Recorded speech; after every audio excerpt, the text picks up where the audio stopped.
नमस्कार, मैं हूं डॉक्टर प्रसून। चर्चा आज कांग्रेस महाधिवेशन की, जिसे पूरा देश कांग्रेस की तरफ उम्मीद भरी निगाहों से देख रहा है।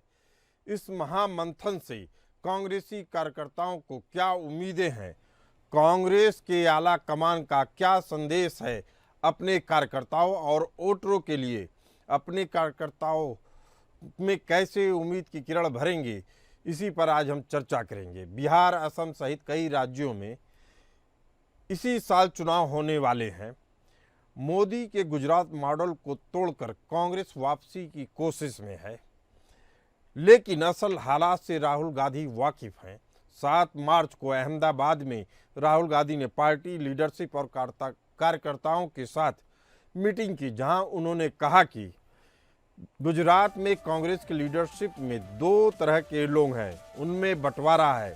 एक हैं जो जनता के साथ खड़े हैं, जिनके दिल में कांग्रेस की विचारधारा है। दूसरे वे हैं जो जनता से कटे हुए हैं, दूर बैठते हैं और उनमें से आधे बीजेपी से मिले हुए हैं।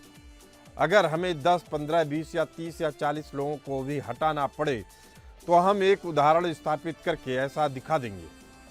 कांग्रेस भी जानती है कि सिर्फ अधिवेशन करके मोदी मॉडल को नहीं तोड़ सकती, लेकिन जब भी कोई पार्टी मीटिंग या अधिवेशन करती है तो उसके पास एक अच्छा मौका होता है कि वह जनता के सामने नई मिसाल कायम करे, नई और मजबूत स्ट्रेटजी बनाए और उस पर काम भी करे।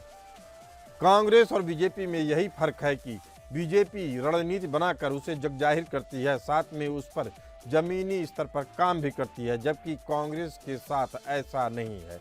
अब कांग्रेस भी मानकर चल रही है कहीं न कहीं कांग्रेस को बीजेपी के रास्ते पर चलकर बीजेपी को तोड़ना ही पड़ेगा। राष्ट्रीय अधिवेशन कांग्रेस के कार्यकर्ताओं के लिए एक दीपपुंज, शक्तिपुंज साबित हो सकता है। सवाल उठता है कि महाधिवेशन के लिए मोदी के गढ़ गुजरात को ही कांग्रेस ने क्यों चुना और इससे कांग्रेस को कैसे फायदा होगा। तो आपको बता दें कि इस साल महात्मा गांधी के कांग्रेस के राष्ट्रीय अध्यक्ष बनने की 100वीं वर्षगांठ है। साथ ही सरदार पटेल की 150वीं जयंती है। ये दोनों ही गुजरात से जुड़े हैं। इसके साथ ही बीजेपी से सरदार पटेल की लेगेसी वापस लेना चाहती है कांग्रेस। ऐसे में गुजरात में हो रहा यह अधिवेशन बहुत ज़्यादा मायने रखता है। इसी वजह से कार्यक्रम के लिए साबरमती आश्रम और सरदार स्मारक जैसी जगहों का चुनाव किया गया है। यह अधिवेशन 2007 के गुजरात विधानसभा चुनाव के लिए कांग्रेस की रणनीति का बड़ा हिस्सा होगा। कांग्रेस की कोशिश गुजरात में संगठन की ताकत बढ़ाने और बीजेपी को चुनौती देखने के रूप में देख रही है। इसके अलावा इस अधिवेशन के जरिए पार्टी गुजरात और नेशनल लेवल पर अपनी स्थिति मजबूत करना चाहती है। कांग्रेस आला कमान जानता है कि देश में नई राजनीतिक संस्कृति की शुरुआत गुजरात से ही होती है, इसीलिए कांग्रेस गुजरात मॉडल को तोड़ेगी और इसका असर पूरे भारत पर दिखेगा। कांग्रेस नया मॉडल बनाकर बीजेपी की जड़ें कमजोर करना चाहती है। इससे कार्यकर्ताओं में मैसेज जाएगा कि पार्टी में गुजरात एक्टिव है और हाई कमान को यहाँ दिलचस्पी है। इसके साथ ही गुजरात में कांग्रेस को मजाक मानने वालों की सोच बदलेगी। राहुल गांधी की पूरी कोशिश कांग्रेस अध्यक्ष मल्लिकार्जुन खड़गे को आगे करके कांग्रेस को अपने पैर पे खड़ा करने की कोशिश है। कांग्रेस इस अधिवेशन के जरिए अपने कैडर और कार्यकर्ताओं को एक्टिव करने और डटकर बीजेपी का सामना करने के लिए तैयार कर रही है। आज 8 अप्रैल 2025 को सरदार वल्लभ भाई पटेल राष्ट्रीय स्मारक में कांग्रेस वर्किंग कमेटी यानी CWC की बैठक चली। इसमें देश भर से ऑल इंडिया कांग्रेस कमेटी यानी AICC के करीब 262 प्रतिनिधियों ने हिस्सा लिया। बैठक की अध्यक्षता मल्लिकार्जुन खड़गे ने किया। शाम 5 बजे साबरमती आश्रम में भजन और प्रार्थना सभा भी हुई। 9 अप्रैल 2025 को दूसरे और आखिरी दिन साबरमती रिवर फ्रंट पर मुख्य अधिवेशन होगा, जिसमें सभी प्रदेश कमेटी के अध्यक्ष, केंद्र कांग्रेस शासित प्रदेशों के मुख्यमंत्री और CWC के सदस्य शामिल होंगे। आज़ादी के बाद हर साल किसी न किसी राज्य में कांग्रेस का अधिवेशन होता था, लेकिन इमरजेंसी लगने के बाद यह परंपरा टूट गई। साल 2002 में सोनिया गांधी के कांग्रेस अध्यक्ष बनने के बाद अधिवेशन सिर्फ दिल्ली में होने लगे। अब कांग्रेस की नींव टूटी और नए राज्य में अधिवेशन करने से पार्टी की छवि बदलेगी और उसे अपनी ताकत का अंदाजा भी होगा। कांग्रेस बीजेपी के गढ़ यानी गुजरात से ही बीजेपी को खत्म करने की राह पर अब चल पड़ी है। कांग्रेस के सामने दोहरी चुनौती है। आजादी के बाद से ही कांग्रेस सरकार ने कांग्रेस संगठन के दायरे को सीमित करती चली गई। इसके पीछे संगठन के अंदर की गुटबाजी और आंतरिक कलह रही, जो पार्टी के आंतरिक लोकतंत्र को खत्म कर दिया। लेकिन मौजूदा समय में बीजेपी से मुकाबला करने के लिए कांग्रेस को संगठन और विचारधारा दोनों ही स्तर पर काम करना होगा। बीजेपी की ताकत उसके संगठन में है। उसके संगठन को चुनाव मशीन कहा जाता है। कांग्रेस को भी अपने संगठन को इसी तर्ज पर मजबूत करना होगा। लोकल लेवल पर कार्यकर्ताओं को मजबूत करना होगा और नए कार्यकर्ता बनाते हुए इलेक्शन में उतरना पड़ेगा। अपनी विचारधारा के साथ देश के लिए नई पॉलिसी पेश करनी होगी। गुजरात में कांग्रेस को एक मजबूत नेतृत्व की जरूरत है जो बीजेपी को टक्कर दे सके। इसके अलावा कांग्रेस में भरोसेमंद नेताओं और कार्यकर्ताओं की भी जरूरत है जो पार्टी का साथ दे सके। राहुल गांधी चाहते हैं कि गुजरात में कांग्रेस मजबूत बने, लेकिन इसके लिए आपके पास मजबूत सेना और मजबूत सेनापति दोनों होने चाहिए। दुर्भाग्य से गुजरात कांग्रेस के पास दोनों नहीं है। गुजरात कांग्रेस को एक ऐसे नेता की जरूरत है जो लड़ाकू हो, लेकिन हकीकत यह भी है कि कांग्रेस के पास संगठन चलाने के लिए पैसा भी नहीं है। हालांकि इस बारे में राहुल गांधी पहले से ही सचेत है। अब गुजरात में दोनों पार्टियों की तुलना करें तो कांग्रेस बैकफुट पर नजर आती है। इस वजह से कांग्रेस में सुधार की गुंजाइश भी बाकी है। इसके लिए कांग्रेस को हर छोटे बड़े नेता कार्यकर्ता को मेहनत करनी होगी। 2 साल बाद गुजरात में चुनाव है। ऐसे में कांग्रेस के पास वक्त है। अगर पार्टी इसका फायदा उठाती है तो बात बन सकती है। इसी मुद्दे पर चर्चा करने के लिए हमारे 2 खास मेहमान बने हुए हैं। आपको बता दें कि उनसे पूछेंगे कि महाधिवेशन के अमृत मंथन में क्या निकला। कांग्रेस प्रवक्ता इस समय हमारे साथ मौजूद हैं सुरेश रोड़ जी। सुरेश रोड़ जी, आपका स्वागत है। शांत प्रकाश जाटव जी बीजेपी प्रवक्ता हैं, आपका भी बहुत बहुत स्वागत है। सुरेश रोड़ जी, पहला सवाल आप ही से, महाधिवेशन से क्या अमृत मंथन निकलेगा और जो सूखा चल रहा है गुजरात में वह खत्म होगा? जी, महाधिवेशन से कांग्रेस कार्यकर्ताओं को और तमाम हिंदुस्तान की जनता को जी कांग्रेस पार्टी एक बड़ा संदेश देने जा रही है। जी, संदेश यह है कि कांग्रेस पार्टी आदरणीय हमारे जननायक राहुल गांधी जी के नेतृत्व में नरेंद्र मोदी जी की नफरतवादी विचारधारा को उखाड़ कर फेंकने का संकल्प लेने जा रही है। जी, आजादी से पहले जिस तरीके से कांग्रेस ने मुगलों को, अंग्रेजों को धूल चटाई थी, आज ये समय आ चुका है कि उस आजादी को, जिस आजादी के लिए सैकड़ों, सुरेश राउड़ जी, आप बहुत गंभीर बात कह रहे हैं और आपकी गंभीरता इस बात से भी लाखों लोगों ने कुर्बानी दी थी आजादी के दीवानों में। मेरी बात सुनिए, आप बहुत गंभीर बात कह रहे हैं। आप कह रहे हैं मुगलों को भी पछाड़ा कांग्रेस ने, अंग्रेजों को भी पछाड़ा। तो क्या मुगलों के वंशजों को भी कांग्रेस पछाड़ने के मूड में आ गई है क्या गुजरात में? कांग्रेस पार्टी अंग्रेजों की जासूसी करने वाले और मुगलों की जासूसी करने वालों को देश से बाहर निकालेगी, सत्ता से बेदखल करेगी। मुगलों के वंशजों को निकालेगी कि नहीं निकालेगी, इतना बता दीजिए बस। मुगलों के वंशज वही हैं जो कभी नेताजी सुभाष चंद्र बोस की आजादी फौज में भर्ती का विरोध करते थे। और आज अधिवेशन की बात हो रही है तो आपका एक जागरूक चैनल मैं बताना चाहता हूं जी। बॉम्बे में कांग्रेस पार्टी का अधिवेशन हुआ था, बहुत कम लोगों को पता है। उस अधिवेशन में ये 1939 की बात है, नेताजी सुभाष चंद्र बोस ने कहा था, गांधी नेहरू से अगर कोई मतभेद नेताजी के थे तो वो इस बात को लेकर थे। गांधी नेहरू कहते थे कि आजादी मिलते ही हम लोकतंत्र को लागू करेंगे। नेताजी ये कहते थे कि मेरी आजाद हिंद फौज को 5 साल आप लोकतंत्र से पहले सुरेश रौड़ जी, मुझे लगता है कि आप कई घटनाओं को मिला दे रहे हैं। नहीं, सुन तो लीजिए, मैं भी इतिहास का छात्र रहा हूं, आपको अब अच्छे से बता देता हूं। सुन लीजिए मेरी बात आप।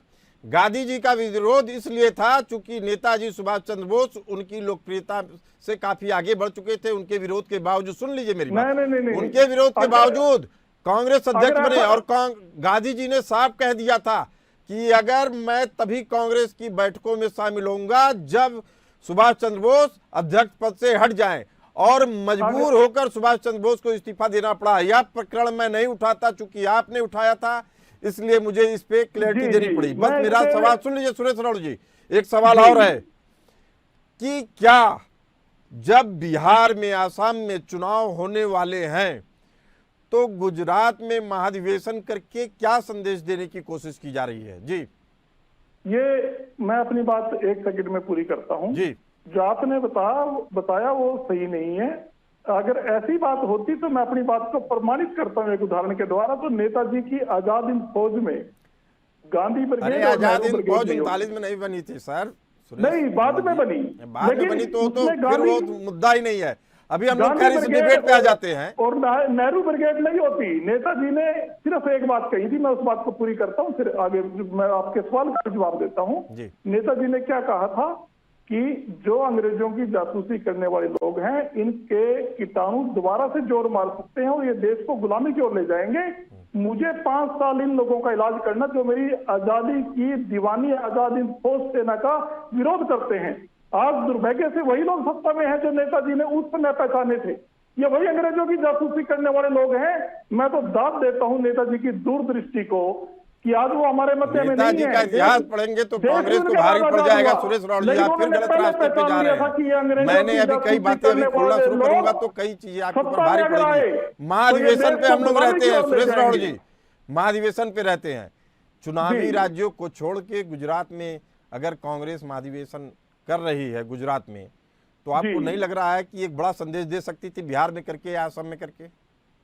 नहीं, गुजरात में इसलिए किया जा रहा है, मैं बिल्कुल स्पष्ट करता हूं, आपने अच्छा सवाल किया। ये इसलिए नहीं कर रहे कि हम ये नरेंद्र मोदी जी गुजरात के चीफ मिनिस्टर रहे हैं, पहले मुख्यमंत्री रहे हैं, ऐसा नहीं है। गुजरात जो है वो गांधी जी की भूमि रही है, वो सरदार पटेल जी की भूमि रही है। और ये संदेश गुजरात में अधिवेशन करके भारतीय राष्ट्रीय कांग्रेस पूरी दुनिया को देने जा रही है कि भारत का लोकतंत्र भी और भारत की आजादी भी बरकरार रहेगी। एक समय कई बार ऐसा आ जाता है, कई लोग ईवीएम के सहारे से कहीं नफरत फैला के, कहीं कुंभ पर भीड़ जुटा के, कहीं नकली बाबाओं को प्रमोट करके, कभी आसाराम को प्रमोट करते हैं, कभी राम रहीम को प्रमोट करते हैं। अभी वो बलेश्वरा जी को कौन क्या नाम है उनको प्रमोट कर दिया, अपना छोटा भाई बोलते हैं। तो आप आडंबर फैलाकर, नाटक रखकर तो लोकतंत्र को कभी कमजोर नहीं कर सकते। ये कांग्रेस पार्टी ने ठान लिया है। हम जिस आजादी के दीवानों के वंशज हैं भारतीय राष्ट्रीय कांग्रेस के लोग, हम उसको बरकरार भी रखेंगे, आजादी के ऊपर बरकरार रखेंगे, नीतियां बदलेंगी, ये राहुल गांधी जी के मजबूत उसी ओर जाएगा या अगली तरफ जाएगा, या देखने वाली बात होगी। शांत प्रकाश जाटव जी मौजूद है, प्रवक्ता बीजेपी। जाटव साहब, इस शो में आपको हो सकता है कम समय मिले, चूंकि यह पूरा जो शो है वह कांग्रेस के महाधिवेशन पे ही है, लेकिन आपसे टिप्पणी चाहूंगा कि जिस तरीके से राहुल गांधी ने बीजेपी को उसके गढ़ में घुस के ललकारा है, इससे आप लोगों को कुछ तो मुश्किलें हो रही होंगी। नहीं, बीजेपी का गढ़ कहाँ नहीं है, गुजरात में है, मध्य प्रदेश में, उत्तर प्रदेश में, हर जगह बीजेपी का गढ़ है। नहीं, गुजरात को इसलिए कहा जाता है चूंकि उसी के नाम पे, उसी गुजरात मॉडल के नाम पे पूरे देश में चुनाव लड़ा जाता है। वाइब्रेंट गुजरात की बात की जाए या मोदी है मुमकिन है, ये सारे नारे गढ़े जाते हैं तो गुजरात के इर्द गिर्द ही बुने जाते हैं।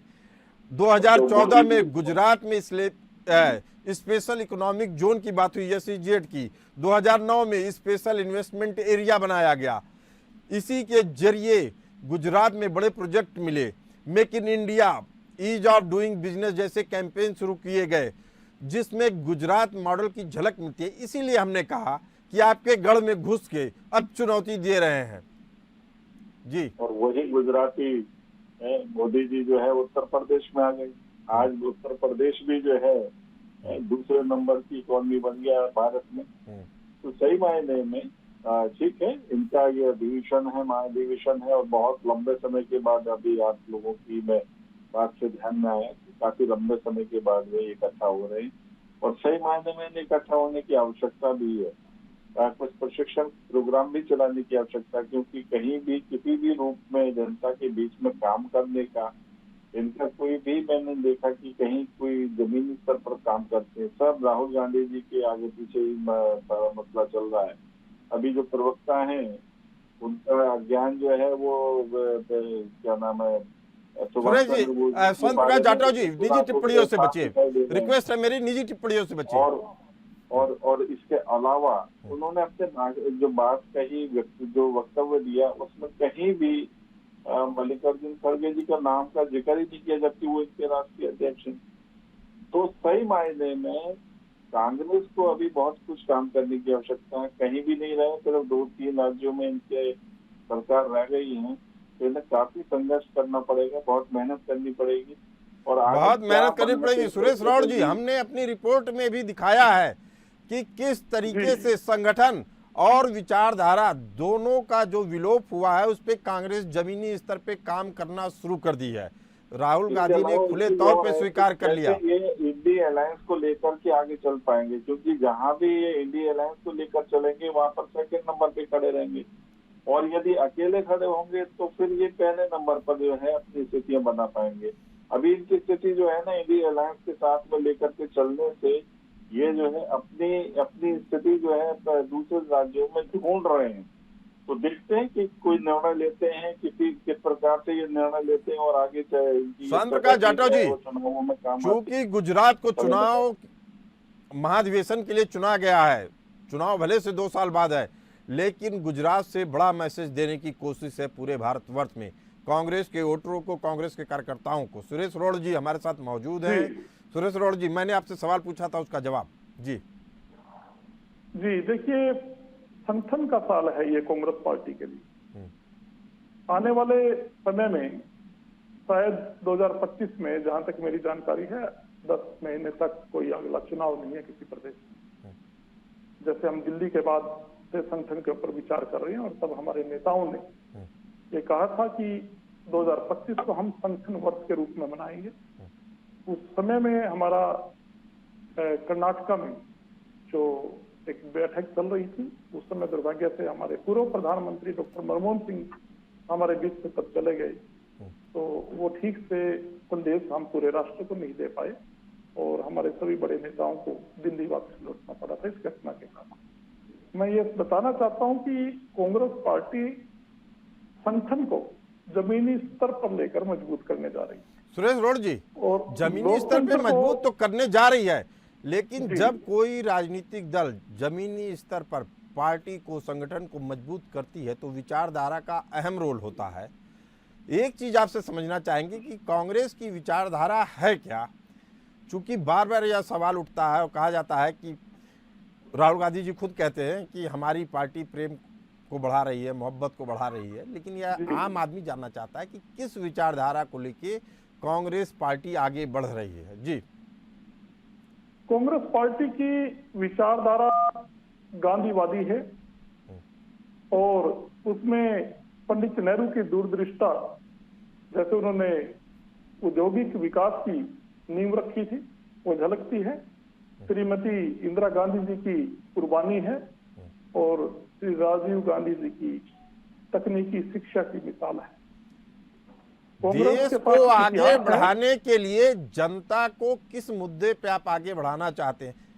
जैसे अगर जनता के लिए कोई संदेश होगा कि आगे आने वाले 20 साल, 25 साल, 50 साल या 5 ही साल की बात कर ली जाए, तो जनता के लिए क्या संदेश देना चाहती है कांग्रेस पार्टी? यह समझना चाहती है जनता भी।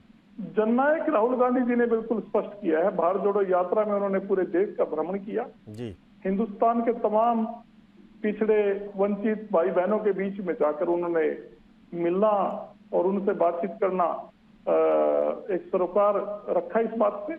और राहुल गांधी जी ने एक साफ संदेश दिया कि नरेंद्र मोदी जी के जो इर्द गिर्द बड़े धन्ना सेठ लोग हैं, उन 10% लोगों के हाथों से हिंदुस्तान का जो हक है 90%, यानी 90% से ज्यादा आबादी का, जातिगत जनगणना की बात जैसे हमारे जननायक राहुल गांधी जी ने की है, जिसकी जितनी जनसंख्या उसी अनुपात में उसको हक मिलेगा, चाहे कितना ही बड़ा धन्ना सेठ और कितना ही घनिष्ठ मित्र नरेंद्र मोदी जी का क्यों ना हो। देखिए, आप जिन धन्ना सेठों की बात करते हैं और ज्यादातर धन्ना सेठ, सुन लीजिए मेरी बात सुरेश जी, उन धन्ना सेठों की बजाय कई अल्पसंख्यक हैं। अल्पसंख्यक की परिभाषा में अगर केवल मुस्लिम आते हैं तो आपको सोचना चाहिए उसमें जैन भी आते हैं, बौद्ध भी आते हैं, कई और कम्युनिटी भी आती है। आज जिन लोगों को टारगेट करते हैं, कई लोग उनमें से अल्पसंख्यक कैटेगरी में भी आते हैं। सुरेश रावत जी, मेरा दूसरा सवाल है, भारत जोड़ो यात्रा होती है, एक बड़ा संदेश दिया जाता है, लेकिन क्या वो संदेश आम आदमी तक नहीं पहुंचा? चूंकि 2022 की बात करें, विधानसभा चुनाव, गुजरात विधानसभा चुनाव में बीजेपी ने 182 में से 156 सीटें जीत ली और सरकार बनाई, वहीं कांग्रेस को केवल 17 सीटें मिली। 2024 लोकसभा चुनाव की बात कर लें तो कांग्रेस और आम आदमी पार्टी ने मिलकर चुनाव लड़ा, इसके बावजूद कांग्रेस 26 में से सिर्फ 1 लोकसभा सीट जीत पाई। ये क्या संदेश है कि जो जनता तक नहीं पहुंच पा रहा है, या वो संदेश वास्तव में जनता ने नकार दिया है? सुरेश रावत जी, आप इसे किस तरह से देखते हैं? जी देखिए, मैं हरियाणा से संबंध रखता हूं जी। आपने गुजरात की भी बात की, पूरे देश की बात की, पूरा हिंदुस्तान और पूरा मीडिया भी जानता है कि भारतीय जनता पार्टी ने किस तरीके से सरकारें बनाई। चंडीगढ़ में मेयर के चुनाव में जिस तरीके से बैलेट पेपरों में गड़बड़ करके इन्होंने एक मेयर बना दिया था, तमाम देश में वही गतिविधियां होती हैं। कांग्रेस पार्टी ही नहीं, प्रदेश ही नहीं, बल्कि हिंदुस्तान की जनता ये मानती है कि 2024 के लोकसभा चुनाव में कम से कम 100 सीटों पर कांग्रेस पार्टी को बीजेपी ने गलत तरीके से हराने का काम किया है, जो सुप्रीम कोर्ट में हमारी अपील की है। हरियाणा में पूरा देश, पूरा मीडिया ये कहता था कि कांग्रेस की सरकार आ रही है, और मैं तो ये बताना चाहता हूँ, भारतीय जनता पार्टी के हमारे प्रदेश के नेताओं ने जो कपड़े प्रेस करने के लिए धोबियों को दे रखे थे, वो बिना प्रेस हुए गलती बांध के रख ली थी अपनी। सुरेश रावत जी, मैं भी आपकी एक जानकारी बढ़ा देता हूँ, हरियाणा के ही नेताओं ने, वो भी कांग्रेस के नेताओं ने कहा कि हम आपसी फूट के कारण हारे। एक नेता को जरूरत से ज्यादा तवज्जो देना ही कांग्रेस को भारी पड़ा। अब आप इसका ठीकरा फोड़ दे रहे हैं, कांग्रेस नेता कुछ कह रहे हैं, उसका ठीकरा आप बीजेपी पे फोड़ दे रहे हैं। अब अगर यही बात मैं दिल्ली के लिए कर लूं तब भी आप कह देंगे कि गलत किया गया, जबकि आम आदमी पार्टी जो चुनाव हारी है वो कह रही है ठीक चुनाव हुआ है।